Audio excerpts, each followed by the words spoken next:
Hey, welcome back. I think this is our last podcast of the year, but what do I know? Welcome back to week 19, I guess we could call it, of the absolutely epic early week podcast. It's been a fun year, been good to hang out with a couple good buddies each week, start our week off right. Even if we don't really use much of what we talk about in this show, it's fun to get an early look at the slates. I had a lot of fun with you guys this year. Looking forward to doing this again next year. But right now, I'm just talking to myself. So let's bring in one of our other two members, Bobby Five. Bobby, how you doing, man?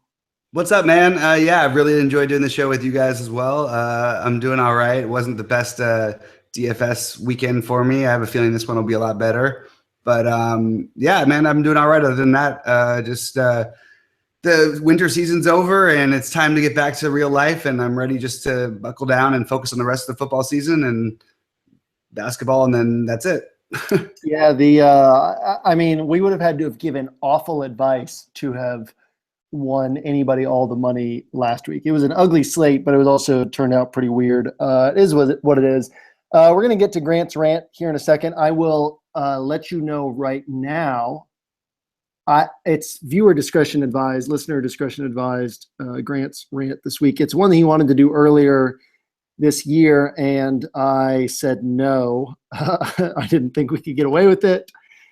But 30 seconds before we went on air, Grant told me that he's doing it tonight. So first, I have my own rant, and that is that I was supposed to go skiing tomorrow, hashtag DFS life, go skiing on a Tuesday afternoon just because it felt like it. Anyhow, car broke down this evening. So I don't know, Bobby, are you a car guy?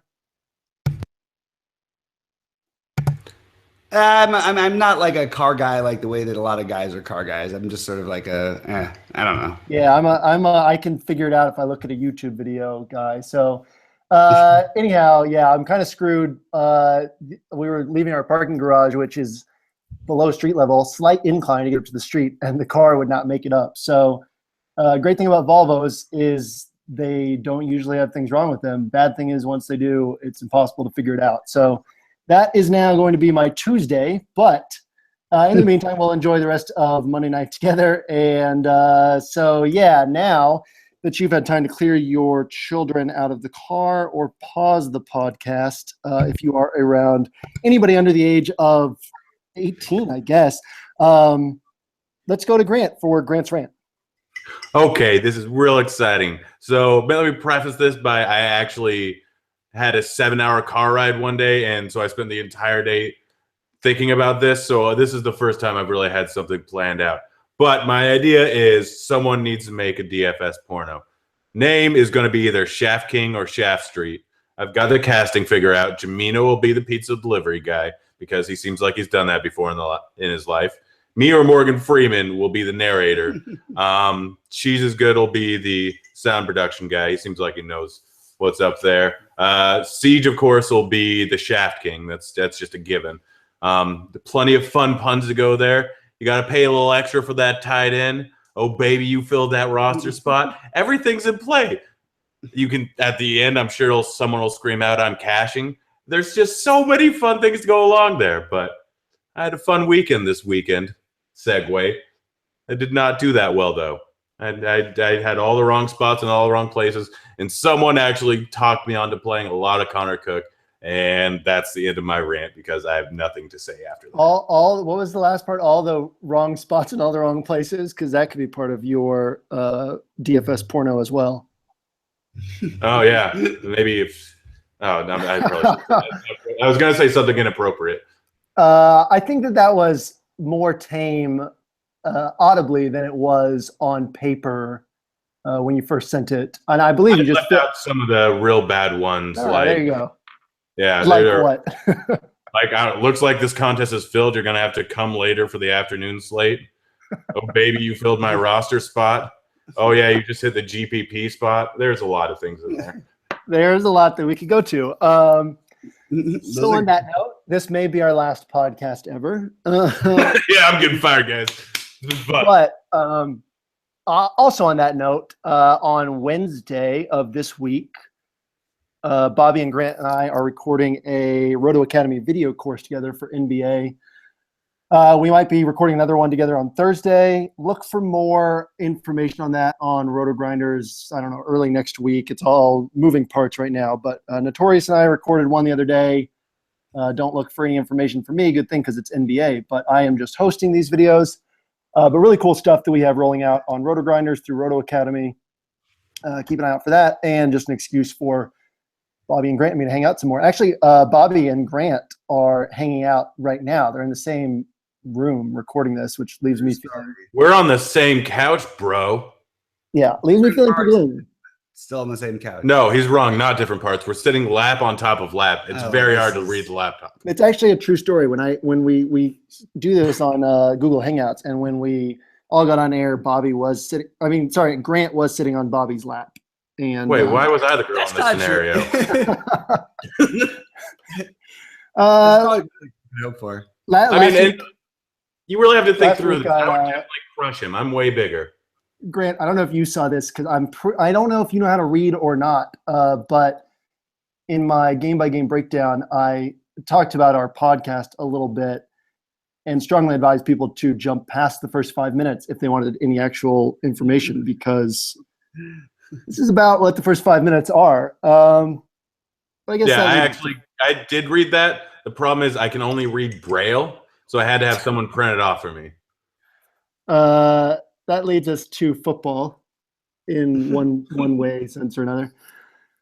And this weekend's slate. Bobby, I want to start with you. What are just some overriding thoughts about this weekend before we dive into game by game? Green Bay is going to beat Dallas.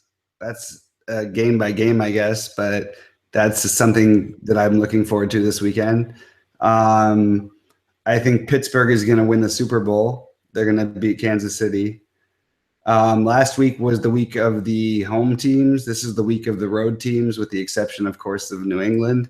I would take them up to -16.5. I think there's a lot more fun fantasy-wise this week than there was last week. That line of 16 is such a funny one because, you can have a 28-point lead and still win by less than 16 because of just the crazy things that can happen at the end of a game with the team and prevent defense. Definitely an interesting line for bettors. I get it though. 16.5 free scores. There's a reason for why I think it makes sense to go up to. Absolutely. Absolutely. It's a pretty sharp line. It'll be interesting to see where that final score ends up. Grant, any just kind of overriding thoughts on the slate before we dive into the games? Houston's going to cover. Houston's going to keep it closer than you think. Dumb thing to say this week, so I don't actually mean it. But yeah, we're going to see a lot of high-scoring games. So this is a week in the play. Last week, it was obviously there was Oakland and Houston both on the slate playing each other. So it was just kind of a ridiculous thing. And then a lot of the other games, like Dolphins offense really was in play. We didn't really see a lot of great plays. This week, it's different. I mean, besides Alex Smith and Brock Osweiler, pretty much every single quarterback is heavily in play. So we're not going to see the extreme chalk as much as we saw it last week. And something that you should really do, I don't want to drop Jamino's name because that guy can't grow a full beard, but look at his ownership percentage this week. It just really he was spot on. He pegged Jimmy Graham at 24%, which I thought was going to be way too low, and it turned out to be right. Look at these and judge based on that, because those really are some incredibly sharp ownership projections, and knowing those will definitely help make your decisions for you. He's really good. I honestly have to say, I'll give him credit too. He's really good. He's better with football than he is at NBA, but it's much harder at NBA. So he's still great at both, but he's definitely much better at football. He's really good. It's important to take a look at those things. Yeah, I think if you're a premium subscriber, that's definitely one of the most valuable tools available, the ownership projections that Jamino runs, because also something that will be said in my porno. What was that? This is probably one of the most valuable tools available. All right, there we go.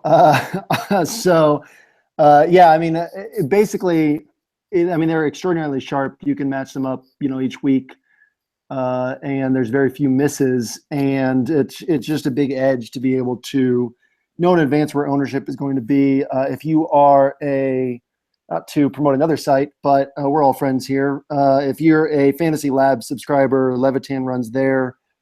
Ownership projections are also very sharp. It's great to balance. Jamino's and Levitans are usually pretty similar, but good to see, any places where they vary as well, and take all that into account as you build rosters. And basically, target those, the guys that you really like who are going to be low owned as opposed to the guys you really liked who are going to be high owned. Makes a big difference. So we're going to dive in game by game. Last week we went team by team, which was a bit laborious, kind of got bogged down a little bit. We've already taken up 10 minutes, so why do that? So we're going to do just game by game this week. And I'm going to start with you guys, and you guys can handle this however you want, swap on and off with the Seattle-Atlanta game, or just one of you give your thoughts and then pass it off to the other. Whatever you guys want to do as you're sitting on one another's lap and just having a good time. You want to start off? Yeah, I'll start this one off. I want to start off by saying I'm going to take up even another 30 seconds of talking about something different. We are recording this during the greatest college football game since USC Texas in 2001. Florida State, Auburn, bro?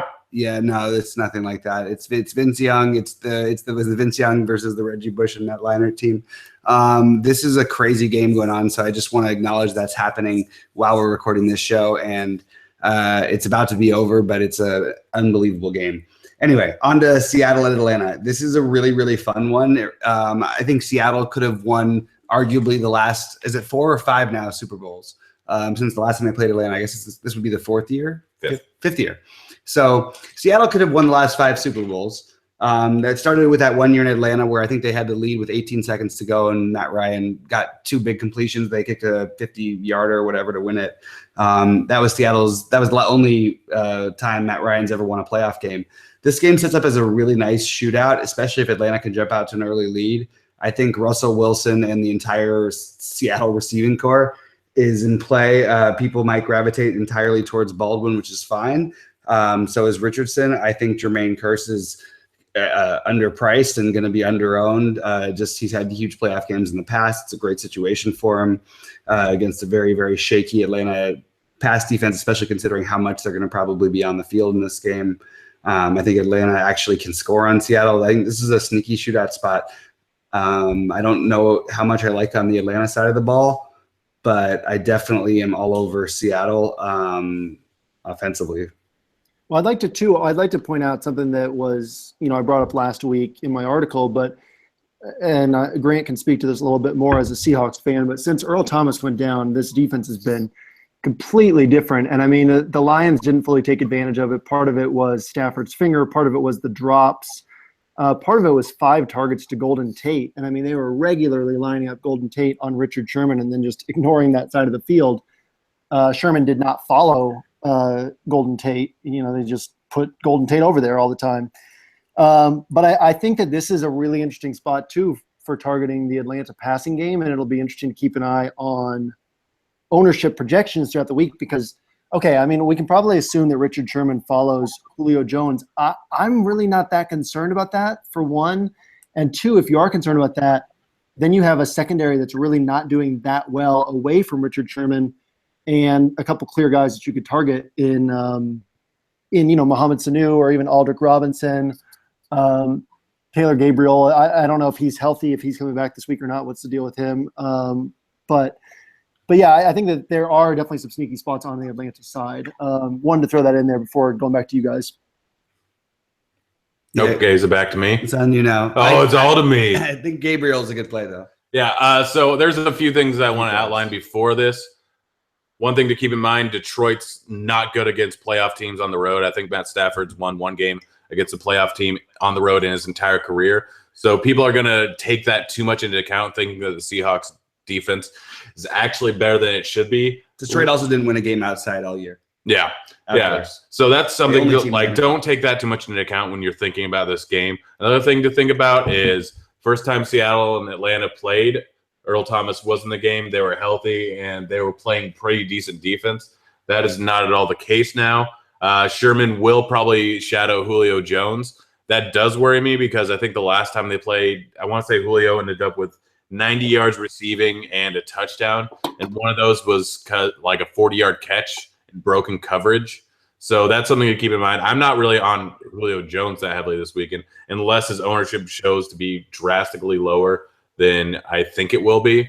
I love everyone on the Seattle side of the game. Baldwin, Curse at 3,300 is just ridiculous. Keep in mind that he had a touchdown snake from him last week in a week where they were not throwing the ball a whole lot. They were running the ball more.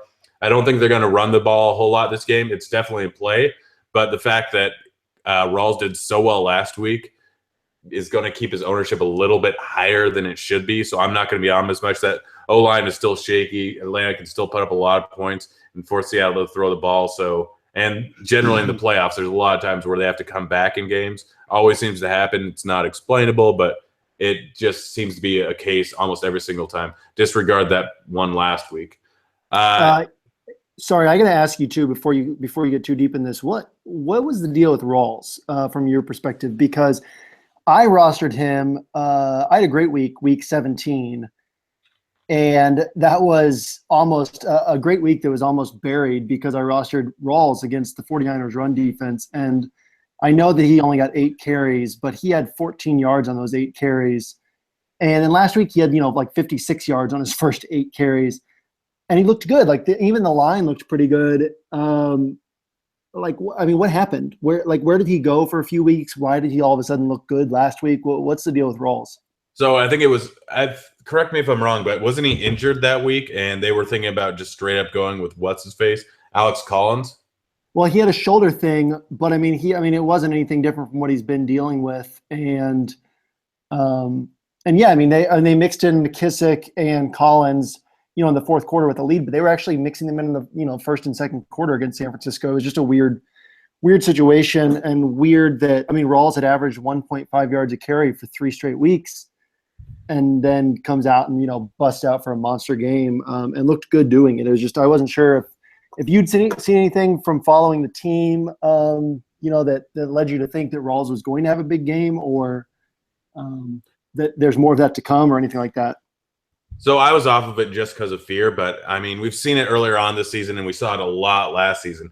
Rawls against Carolina, 15 carries for 106 yards, and then the next week against Green Bay, he would have gotten more carries, but he still had 12 for 67. He's still a very, very good running back. He's dynamic. The thing is, he has big playability. He's stronger. He's a better running back than people give him credit for. I was actually all over him last week just because I wanted to find the contrary plays. Unfortunately, I went with a few too many contrary plays. And also Doug Baldwin's interception really hurt me. But I really think that Rawls is actually very much in play this week. People are going to be frightened off of his 6,900 price tag and want to go for the cheap receivers with Le'Veon and Ezekiel Elliott. I think he's really in play against Atlanta this week. Yeah, I think he definitely is. He has a potential to do well, but I think his ownership is still going to be high. Let's look at everyone else on the slate. And he's the 3rd highest running back on the slate, and Freeman, I think, is a better play. He's going up against a Seattle defense where they give the ball up out of the backfield, and he can definitely take advantage of that. But in any case, Rawls, you had the O-line to worry about, and it's the same thing every single year. Tom Cable's a great O-line coach. He'll probably be a head coach next year. So they always start with a terrible offensive line, and it comes together towards the end of the season. The problem was towards the end of the season, those games that they played, going against Green Bay, it was one of those games where they got behind so far early. They went against a good LA and Arizona Cardinals defense, and San Francisco's a historically bad run defense. But the second half of the season, last third of the season, they actually played a lot better against the running back than they had at the beginning, which a lot of that bad run D actually is accounted for by the fact that they played a lot of rushing quarterbacks who built up a ton of yards on them earlier on in the season. So the rushing defense of San Francisco was not as bad as everyone says it was. And I think it was just an aberration, him doing bad the 2 weeks before. He wasn't healthy, and now he seems to be doing fine. I'd say he's in play. He's not one of my favorite plays this week just because of the fact that I think his ownership's going to be higher, but it's going to be something I'm going to check on later. Yeah. So taking out ownership, you think he's a good play? You think he's I don't think his ownership will be high. It depends on how high. If he's 20%, 25%, then I don't have a whole lot of interest in him. That's kind of the tipping point. But if he's low owned, like 10% on a 4-game slate, then I will have plenty of interest in him. I can get behind that. Yeah, 1,000,000%. Speaking of running backs, this game, The national championship game is now over. What a game. And if you are waiting to record it or waiting to watch it later on and you're listening to this podcast, then turn it off right now because it's we won't say the ending. We just know it was crazy. Isn't there another Hunter Renfro? Why is that name so familiar? You're thinking of Hunter Henry? No. Sorry. Renfro sounds like Henry. All right, we should get back to football. Back to Sorry. So we should move on from this game too. But one last thing on this before we move on, and then I'll throw it to you as for final thoughts you have. I think Tevin Coleman's a guy who's going to go under-owned. I know that we don't love taking the guy who's only going to get 10 or 12 touches, but we do genuinely know he's going to get 10 or 12 touches, and he has that kind of explosiveness that he can bust off for a monster game. So, let's see. His last week 17, he had 11 touches. Week 16, he had 12. The week before that, 16 touches. The week before that, 10 touches. The week before that, 12 touches. The week before that, 10 touches. So it's not an exaggeration to say he's going to get 10 to 12 touches. At 4,500, I think that he's the guy who's going to go overlooked, and I think that he's the kind of guy who brings, with his usage inside the red zone, he brings multi-touchdown upside, and he's the kind of guy who could bust off for a long touchdown at once. And unlike, last week, I really wanted to use DeAndre Washington on the Raiders and thankfully didn't because I realized, okay, not every coach is, for example, Bill Belichick and Josh McDaniels. The best way to attack Houston last week with a third-string quarterback, a team that's strong against the run but bad against pass-catching running backs, is throw to Rashard and DeAndre Washington. Well, Musgrave didn't make that adjustment. But we know Kyle Shanahan is going to make adjustmts, attack in the best way to attack, and I think Tevin Coleman will be part of that. So lower volume than we normally like, but definitely a high upside play. But can we throw in, if we're going to talk about Tevin Coleman, Devontae Freeman is unusually low priced at 5,900 for a guy coming off 29 or 28 and a half fantasy points. He's got 35 plus upside. Obviously, it's not an ideal situation, but if we're going to talk about Coleman, Freeman is not that much more expensive, and Freeman is, I don't think, going to get probably the love he deserves either this weekend. I think either one of those guys make for a solid GPP play. Yeah, absolutely. I completely agree. It's one of those things where this is on a 16-game slate. You're less likely to play a guy that's not going to get full accomplishment of snap or full thing of snaps. But on a 4-game slate, a guy that may be at low ownership is 4,500 and has the upside that most of the other running backs do outside of Bell and outside of Zeke. He's an incredible play this week. And I didn't even get to the Atlanta side of the ball, but one thing to mention, I've mentioned it multiple times this season, Seattle, they're a team, especially with Earl Thomas out of the lineup, where they can really, really get hurt by teams with many options. And Atlanta has that with Freeman, with Coleman, with Gabriel, with Sanu, with name, Robinson. So go with those other places. I'm not going to be on Julio, but I will be all over everyone else on the other side. Yeah, definitely. I think there's definitely a lot to like in this game. You look at the over-under. The Falcons have one of the highest Vegas implied totals on the slate. The Falcons, the Cowboys, and the Patriots are all right up there in the same range. And I think we can all comfortably project the Packers to get up into that range as well. And that doesn't even touch on Kansas City and Pittsburgh, who are projected lower, but obviously a couple, teams really well with targeting as well. So yeah, definitely a lot to like there. I don't think you need to shy away from any side of this. I think trusting Vegas on this is perfectly fine to do. I think that the only big concern with Atlanta is how many weapons they have, and that you could pick completely wrong. But somebody on Atlanta is a couple guys on Atlanta are going to have big games. It could very well be Julio, by the way. In that dome, it does negate some of that great. They're so good there. And they also, it's not like they didn't have a chance to have a huge game against them earlier this year in Seattle. They could have won that game anyway. The only reason they didn't throw for more was because they got up by too much early. And like most NFL teams, they got way too conservative. They didn't have a whole lot of trouble moving the ball against a really good Seattle defense. It's definitely not the same as it was even then. So just think about it. This game could be a full game stack, and there's nobody I would say not to play, including Alex Collins. Like, everybody's in play in this game, in my opinion. Yeah. So for me, I know that we're taking up a lot of time on this game, but for me, I do think, I like Julio a lot.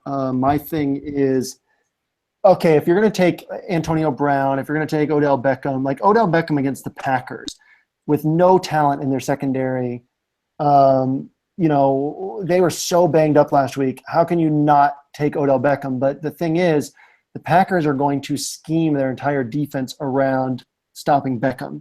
You know, you watch that, they were constantly, you know, trail technique underneath or safety over top, just doing everything to have two guys on Beckham. You're not going to see that on Julio. You're going to see man coverage from Richard Sherman. And Green Bay was so good on Beckham, they actually managed to like magically make the air knock the ball out of his hands and his fingertips. Well, yeah, okay, he was dropping passes too, but a couple times. But the dude was like covered, you know. I mean, like a huge chunk of the game. I'm just messing around. Yeah. My point is, like, it's like Antonio Brown against the Chiefs when he. I mean, these teams are going to play man coverage against Antonio Brown, against Julio Jones. Yeah, like I'll take my chances on Julio Jones in man coverage because I think that they'll still go to him. I think he'll still get 8 or 9 targets. My only drawback, I mean, I've rostered Julio once or twice all year because he gets no red zone work. I mean, like none. So that's the only drawback for me. But at 8,400, I definitely think he's strongly in play, especially if ownership's going to be low. Yeah. You guys good to move on? Yep. All right. That brings us to probably spending less time on this game. Realistically, so I'll ask you guys this, and I'll give my thoughts first. Realistically, do we think there's anybody on Houston worth using? DeAndre Hopkins. My answer with even with the 4-game slate, with the offenses that we have and the situations we have elsewhere, yes, you can get lower ownership from Houston, but my take is no. I don't think I'll have anybody on Houston. I think I will never take a number one weapon against the Patriots because they scheme their entire defense towards stopping a number one weapon. I can't imagine taking DeAndre Hopkins. That's just me. And Lamar Miller, I mean, the Patriots were a top 3, top 4 run defense. I will be off Houston completely. So you want to each take a couple of minutes, and Bobby, you can start and give me your thoughts on why there are some Houston players that you like, or, you know, Grant, if you don't like any, let us know why. Yeah, I'm sorry I jumped in there. I said I wanted to say DeAndre Hopkins 1, Will Fuller 2, for the reason you so self-righteously, like New England fans tend to say, Belichick will take away every number one option, and that's true for the most part. So that's why if you want to go on that theory, then Will Fuller makes for a really good option. If you want value at no ownership, with probably a guy who's going to get between 6 and 9 targets based on this game flow, maybe even higher. And he's got big playability. New England's got a really good defense, but I mean, you're talking about a team that's going to, I'm saying New England will win this game by more than 17, but I think the game's going to be like 44-17. So are there some guys in play because of the pricing and because of the situation on a PPR site like DraftKings? It makes a lot of sense to roster a Hopkins who's probably going to get 14 targets. Or if you think that they're going to take him away, Fuller will get 10 or 11 targets. It's just they don't have more than, I think what do they have, 3 receivers who dressed last week against Oakland. I think those guys are worth taking shots on. I don't like the idea of taking Lamar Miller at all. I don't like the idea of taking Alfred Blue or Grind. I mean, it's just those two that I have major interest in. A little bit I could get behind Fedorovich too, because he's 3,600, and tight ends, you could just literally play chalk and rotate your tight ends. And if you get lucky that one week, you could make a fortune. And I think Fedorovich is in play. He's probably going to get reasonable number of targets. He actually probably is a cash game play possibility just because of the situation. So I actually think there is a lot to like in their receiving game. It's not something I'm in love with, but I love Hopkins and Fuller for GPPs, and possibly even Fedorovich for cash, just based on how many times they're going to have to throw the ball. All right, Grant, let's hear your thoughts on that Houston offense. I agree with him with Fuller, just because, his price is so low, and they're going to have to be throwing from behind. And then the rest of the guys, you have to think, all right, what are the chances? Cash is a different thing, but for GPPs, what are the chances that these guys are going to win me a GPP? Osweiler, last week, it could have kept you in the GPP just because of his price, and he put up 18 points. He puts up 18 points this week with all the rest of the QBs that are on the slate. Not a chance. Not a chance at all. Don't play him. Lamar Miller, I could see being a decent play. Like, he's probably going to have really low ownership because no one wants to play Houston. I mean, check on ownership projections later, but if he's at very low ownership, he's absolutely in play at 5,600 just because he can get a touchdown. And if they're throwing the ball later on in the game, he could get some checkdowns for a decent amount of yards on a full PPR site like DraftKings. And then CJ, yeah, same thing. He's a decent cash game play, but not by any means the best. And he could do something just by the sheer amount of targets he gets. Yeah, I mean, the thing with Fedorowicz is like I can get behind that, but it's tough when Jared Cook is 300 more, Jimmy Graham is 1,300 more. That's my thought there. And I just think, I think the chances to get 20 points, which is what you really want Nuke Hopkins to get to feel like it was worth putting him on your team at low ownership. To get 20 points, he doesn't just need a touchdown. He also needs close to 100 yards. And I just think against, that Houston has had a lot of games this year against bad secondaries where Hopkins did not get 20 points. And I know Osweiler looks a little bit better, but Patriots were the number 1 scoring defense. Houston is the number 30 DVOA offense. I know we can talk all day about the Patriots had an easy offensive schedule. They didn't face a lot of good offenses, but Houston is not a good offense. So I'm fine staying away, but I'm glad we got all of our thoughts on that. I'm going to throw it back to Bobby, to you for your thoughts on the Patriots. Are you concerned just, there's so many weapons that you won't know who to target, or do you think you can kind of isolate the guys who are the best plays here? Yes, I am concerned. I don't have any idea who to target. Who do I target, JM? So we're recording this Monday night, and That's my answer. I've been dealing with a busted car all day, so I have not been able to dig in too much. But I think the thing is, it doesn't matter what a defense does to try to take away Julian Edelman. It would be like if you put Antonio Brown in the slot. I know Antonio Brown is more talented than Edelman, but just talking about those underneath routes, PPR. You're not double teaming that guy in the slot. You're going to get a lot of matchups with linebackers or safeties. It's just a mismatch. And so I think Edelman is always a lower ceiling play, especially cash games. He's a very strong bet. He's going to get a lot of targets. I guess the big question is if the Patriots are going to attack on the ground or through the air. I could see them doing like they did against Denver and spread the defense out, but then attack on the ground. Houston has tightened up on the ground lately, but that's still where they are weakest. They're way weaker than the numbers show. Yeah, and they're way weaker definitely on the ground than against the pass. And I don't think the Patriots want to not run a predictable offense. So they're not just going to line up smash mouth and run blunt. But I could see Dion Lewis getting 15 carries again. Does that make him usable? I don't know, because he's not going to get the goal line carries. He's not getting as much passing work with all the receptions. If you really think he'll get 15 carries, then he's not only usable, he's like a must play.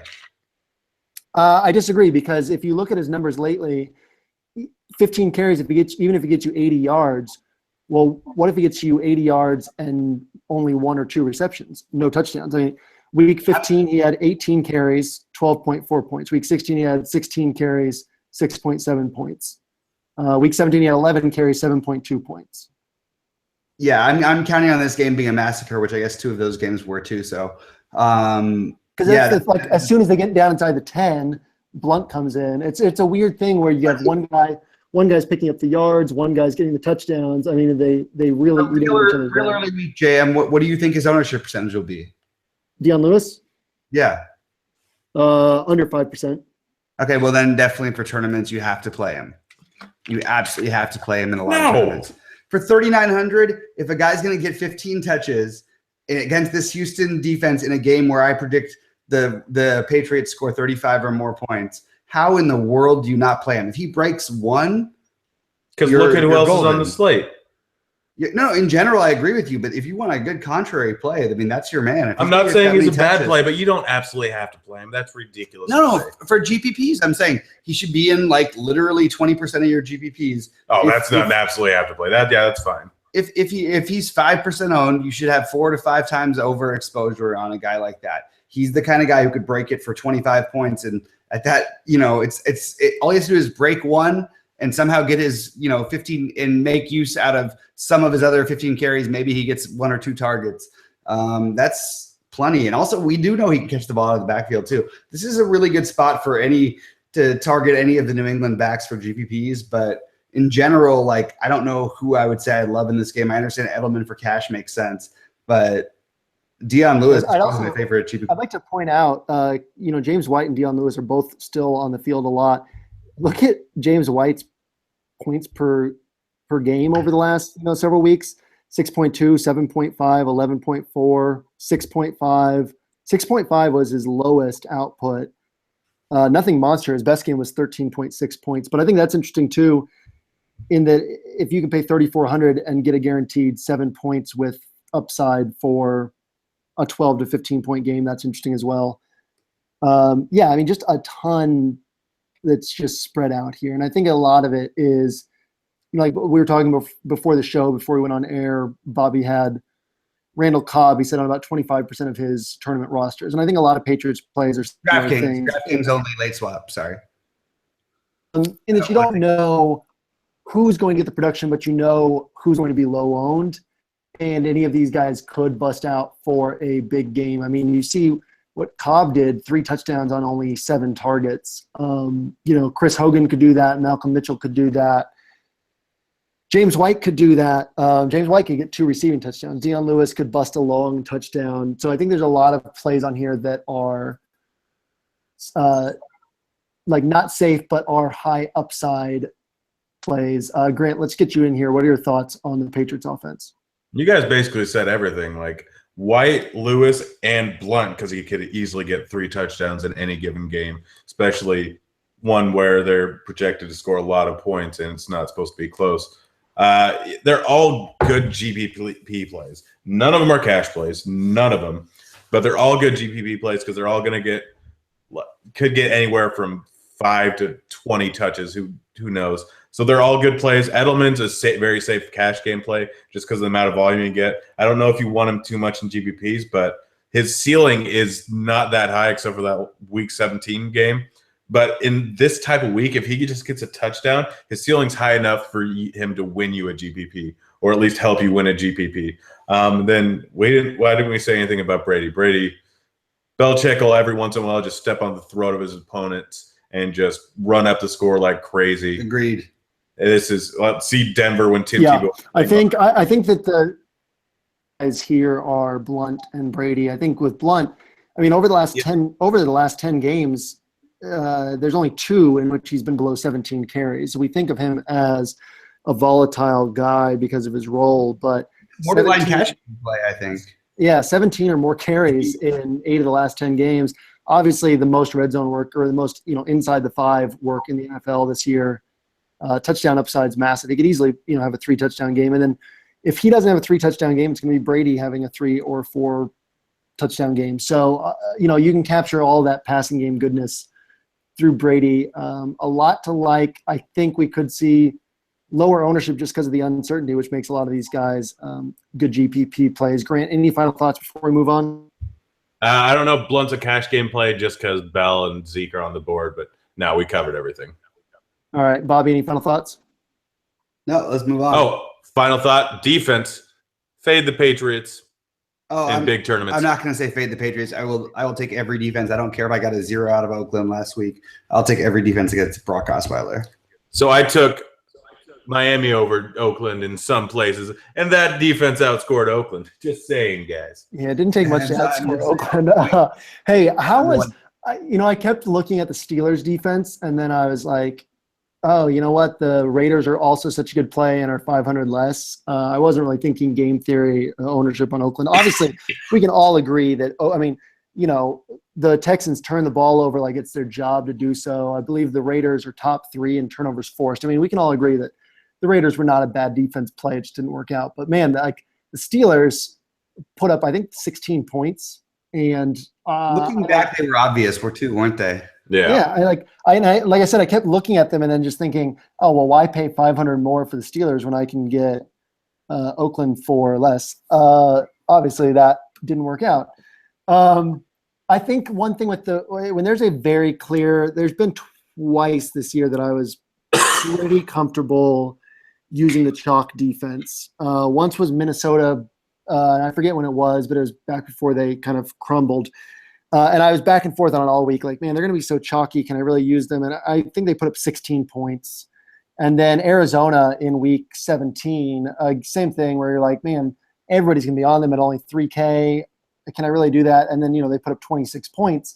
I think every once in a while going with the chalk defense isn't bad. I will say, Grant, that was my first thought when I glanced through this slate was, oh man, don't play the Patriots because everybody's going to use them. Although then looking a little deeper, I mean, I don't know who else is even has a good shot at 15 points. I mean, the Patriots defense is going to be chalky for a reason.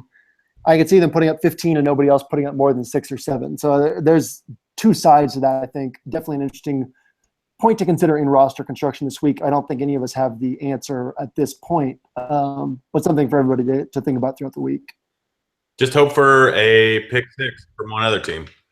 And yeah, well, exactly. But I'm saying, but we still have a one slate sample size that we end up playing with. And so if on that one slate sample size, the Patriots put up 16 or 17 points and nobody else puts up more than 6 or 7, then you made the wrong call. It's a game theory thing. Most likely they're going to put up the most points, but it's a game theory thing. But they're going to be 50% owned. If you want to pivot, our next game features in my opinion, the best pivot defensively. If you want upside, that people will be off of. Yeah, Kansas City.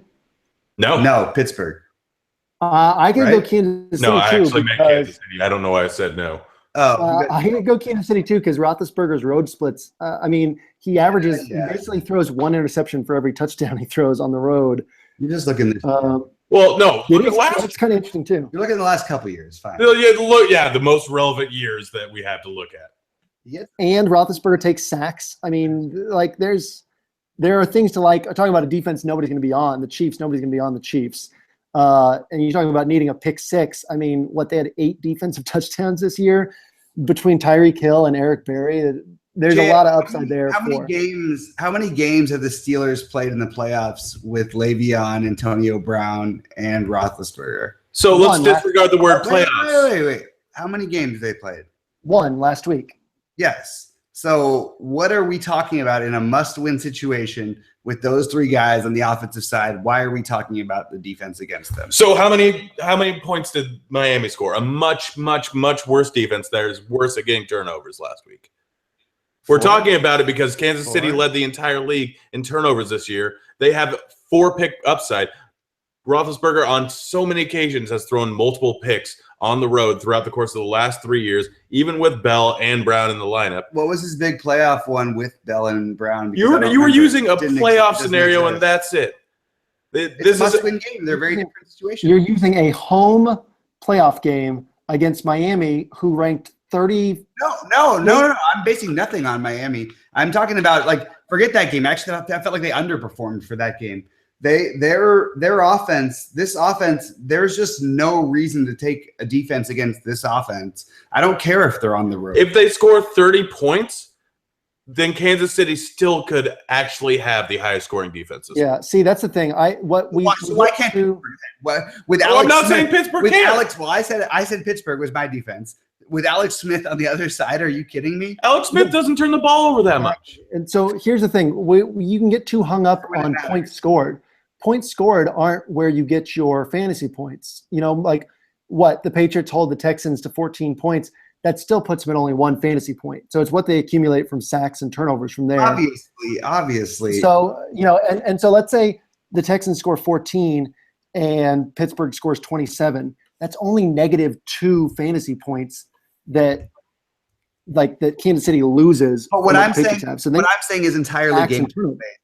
I'm talking about Pittsburgh getting out to a multi-score lead, which will force them to be passing in more uncomfortable situations where they'll be having to throw the ball more. I think Pittsburgh is a much better team. This game's going to be higher scoring than most people think. I think Pittsburgh's going to win by multiple scores, and I think that they're going to be up playing from ahead. And even if they're not, there's going to be a lot of pressure on the Chiefs to try and throw the ball more than usual, just because you have to keep up with that offense. And I think they're going to be able to force some turnovers. That's all I'm saying. That's fair. So we need to move on to the actual player plays, but I will point out if you definitely think if you think that the Steelers are going to win by multiple scores, I love that call on the Chiefs on the Steelers defense. On the other side, if you think that the Chiefs are going to win, or if you think it'll stay close, I think that Kansas City's very viable play on defense. Kansas City is an extraordinarily different defense at home. Pittsburgh's an extraordinarily different offense on the road. I think that there's something to like there as well. And I think that definitely getting too hung up on points scored isn't as worthwhile as thinking about where you can get turnovers and sacks and whatnot this weekend. So, Bobby, I want to throw it to you for the Steelers offense. Obviously, you think Bell is in play, Brown's in play. Anybody else? Yeah, for tournaments, I would play Eli Rogers because no one will be on him after last week. He's cheap enough and he has big playability, so I'll take a shot on him. Other than that, just on the Pittsburgh side or on Kansas City side? Because on Pittsburgh side, yeah, obviously Bell and Brown and Roethlisberger are all good plays in my opinion in all formats. Roethlisberger's cheap enough to where I would play him at quarterback. There's better spots this week in my opinion, but I think he's fine for all formats. But if you're talking about do I talk about Kansas City side? Yeah, or is that on Kansas City too. Yeah, I really like Spencer Ware this week.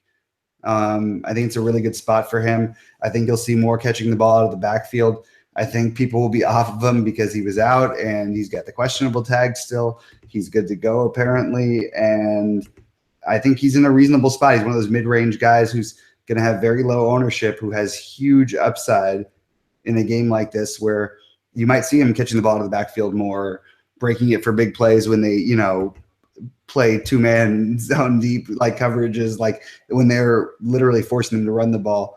I think it's a good spot for Ware, and I like him at his price point. So I wouldn't probably play him in the same lineups as Bell because I don't like playing running backs against each other, but I do think that he's worth a look if you want to, pivot to a different player for GPPs. Grant, what are your thoughts on the offenses in this game? Brown and Bell, for any reason, go ahead and play him. I'm fine with that. Even at high ownership, it's not a bad play. Roethlisberger, see what his ownership is. If it's going to be high, I'm going to be off of him just because there are other options and it's on the road against a tough defense. So I don't really have a whole lot of interest in him if his ownership is high.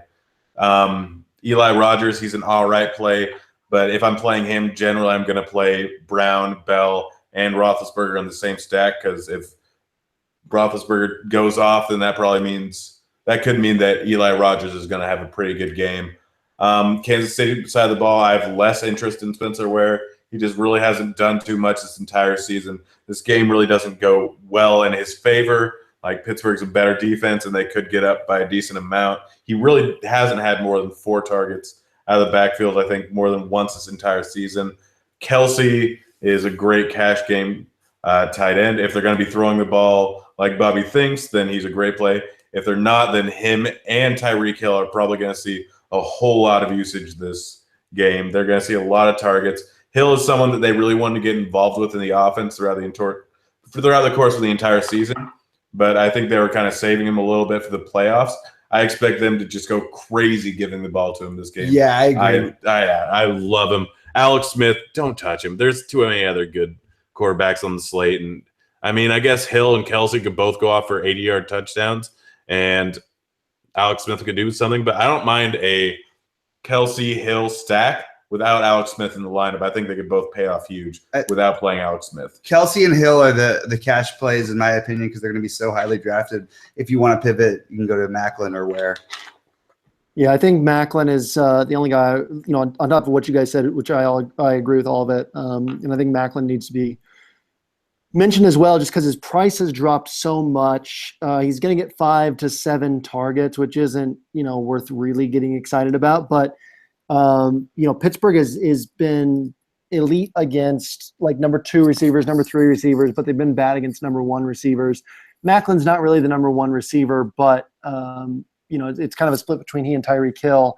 And people will talk about Tyreek Hill's snap share being low, but it doesn't matter if a guy's only on the field for 55 or 60% of the snaps if he's getting still 6, 7, 8 touches per game. You can bank on those touches. So I agree with Hill, and I think that Macklin's interesting in tournaments just because upside is definitely there, and ownership is going to be low.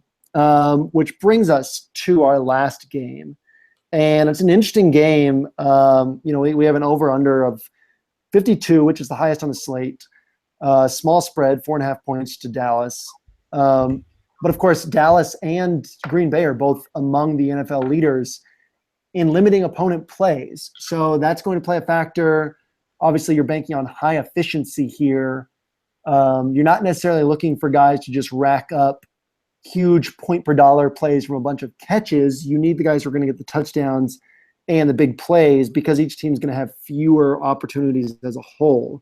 With that said, that still gives you Ezekiel Elliott, still gives you Des Bryant, gives you, we can bet Jordy Nelson's going to be out. He has, I think, latest report is 2 broken ribs. He's currently considered doubtful. That could change, but so you got Devontae Adams, Randall Cobb, Geronimo Allison. I mean, there's a lot to like, and I don't think Jared Cook's role has changed on the Packers. People want to pretend like it has because of increased usage you've seen the last several weeks, but really the Packers have just been playing matchups, and they give Cook a lot more time on the field, a lot more usage in good matchups, and they've had a good string of matchups lately for tight ends. Well, they have another one against a Dallas defense that has just gotten smoked by tight ends this year. I never like rostering Jared Cook, but I do think he's a strong play this week at only 3,900 in a phenomenal matchup, basically a lock for at least 7 targets. He has had 8 or more targets in 3 of his last 4 games. So that's kind of my take on this game, overview take. Grant, what are your thoughts kind of from there, more in-depth on both these teams? So the number 1 play on the entire slate is on this game. In this game, either of you guys know who it is? I do. Who?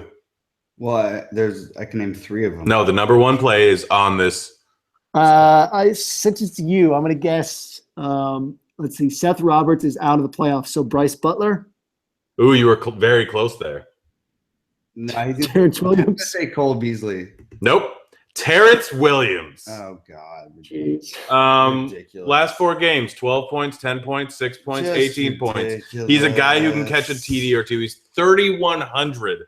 And the fact that you guys are saying this is ridiculous is making me so darn happy. He is too cheap. I'll give you that. It's so cheap. It's ridiculous how cheap he is. Okay, I will say, I just brought up Jeremy Maclin as a sneaky play, who's seen 5 to 6 to 7 targets the last few weeks, and Terrence Williams has 6, 4, 4, and 5 targets. We talked about the Packers selling out to stop Odell Beckham last week. We can expect the same treatment for Dez. Definitely an interesting call. I will give you that. And I like that we reacted that way because it means we're going to see 3 or 4% ownership on him. Yeah, no, he's going to go off for 20 points, and he will be under 4% owned. And I am just going to win all the money, all $85 this week is what I'm playing to win. But he's looking at first glance, this could change later on the week if, I take my medication and wise up. But he's just absolutely beautiful there. I think Dez is an all right play. I expect this game, I'm hoping on the game flow that Zeke does not get the ball as much as he would want to, and that Green Bay gets out to an early lead. So I'm actually going to probably have a decent amount of Dak. I'm going to have a decent amount of Dez. I'm going to have a whole lot of Williams. And I'm not going to have a whole lot of Zeke except for in cash games. I'll be playing a whole bunch of different game stacks here, trying to mix and match, figure out the way that this is going to turn out. All different amounts of Adams, all different amounts of Cobb, Geronimo Allison. Great name. And then I'll be mixing and matching. This is a game to fully game stack, and then you don't actually have to use that much money on these because all these guys are not that expensive. I don't have a huge amount of interest in Ty Montgomery, but I'm not going to fault you at that play. Zeke is obviously going to be a chalk play, and I'm just going to be off of him, I think, because I don't see the real point in playing him. And I think Green Bay is going to put up a lot of points, and they're going to be forced to pass. I think Devontae Adams, it's worth pointing out that this is his highest price of the year, which people aren't going to look through and say, oh, I can't play him because it's his highest price of the year. But people have stored in their head by this point where a guy should be priced. And I think that people are going to look and just process Davante Adams as overpriced. I think we could get him a little bit lower owned than he really should be. If Jordy's out, he's going to see, 10 to 12 targets with tons of red zone work. I mean, he already was like 4th or 5th in the NFL in red zone targets with Jordy healthy. So I like Davante Adams a lot. I like all the things you said on this. Bobby, what's your take on this game? Every part of the Packers receiving game is in play every week. The number one quarterback every week is Aaron Rodgers. Even I love your point about it's going to be a limited snap count for both of them just because this is what these defenses do. And this is the way they play the game. They're a little slower. It's more efficiency based. So it's a game that looks more tempting to stack than I think it's actually there, which is really hard for me to say with Green Bay playing. I do think Green Bay is going to win this game. I think Aaron Rodgers is an excellent play. I think Dak's an excellent play. If you believe that Green Bay can get off to an early lead, which is why not. Dez is a great play to me in cash. For 6,600, it's ridiculous. You can throw out the last game. These are different situations. Dez is, if he's 25% owned, I'll have 50%. I'm going to have double the field ownership on Dez unless he's like 40% owned. If he's 40% owned, I'll have, triple. 60%. I'll have 60%. But I think Dez is a great play. There's a lot to like on both sides of the ball. I think Zeke is great for cash, and his price makes you want to just put the lock button on him, but I just can't do it. I feel like this game could play out differently, and you could see Dallas throwing the ball a lot more. So I understand more the Williams play. He's not the guy I would go to. I think more it would be Beasley or Bryant, but I think Randall Cobb is probably the best way to go on the Green Bay side of it. We all know how Aaron Rodgers feels about him, and Davante's a fine play at 7K if people are really off of him like you think they will be. Pretty much everybody's in play, but my favorite plays in this game by far, I don't know. I prefer the receiving side of the game. Let's just say that. Yeah, I think it is interesting to note that Zeke's high in targets on the year is 5, which he has hit only 2 times. So, I mean, he is priced. It's, we've talked about this season. We've never seen running back prices this high. And David Johnson and Le'Veon Bell really forced DraftKings and FanDuel to break barriers that they hadn't broken before in running back pricing because they get so many targets. Well, then that raises what they have to price everybody else at, because it's like, okay, well, if we're pricing Bell at 10.5K, we can't price Zeke at 7K, which is where he would have been priced last year, 7,200, 7,500 maybe. But 8,500 is a steep price to pay in PPR scoring for a guy who doesn't catch a ton of passes. With that said, he's obviously going to get goal line work. He's probably going to top 100 yards. There's a lot to like there. I don't hate the idea of fading him either, especially in tournaments, as you guys talked about. I think this game is like, again, I don't think it's worth it to say, okay, who's going to get the most targets? Who's going to rack up 8 catches? Because, both teams are going to run fewer plays than you'd normally see. But at the same time, the over-under still set at 52. We're still going to see points. So it's going to be who's getting these long touchdowns, Davante, Cobb. I like Davante more than Cobb myself, but I definitely see the defense for either play as the top guy. Geronimo Allison, Jared Cook. I mean, you can't really go wrong, and I agree with Rodgers as the top quarterback play, because same thing as last week. I mean, they're going to put the game on his shoulders, and they're not going to lose because they gave the ball to Ty Montgomery too much. They're going to win or lose because of what Aaron Rodgers does.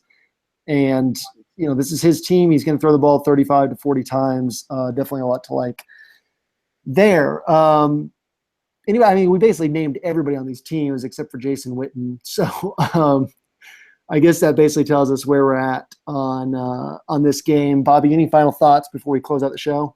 I mean, any final thoughts on this game before we close out the show? Maybe play Jason Witten. Yeah, nobody's going to have him. So, and honestly, it's one of the best tight end matchups on the slate. What happened to my punishment from last week? No, that's what I was saying. Close out this game, and then we got to close out the show after that. I got nothing on this game. Nothing more. All right. So that brings us to the final edition of can we all agree there's no reason to make bold calls this week since we can't hold each other accountable? I say we make it, and then you have to post the first week of next year. Oh, God. Yeah, I'll have 8 months to think about it.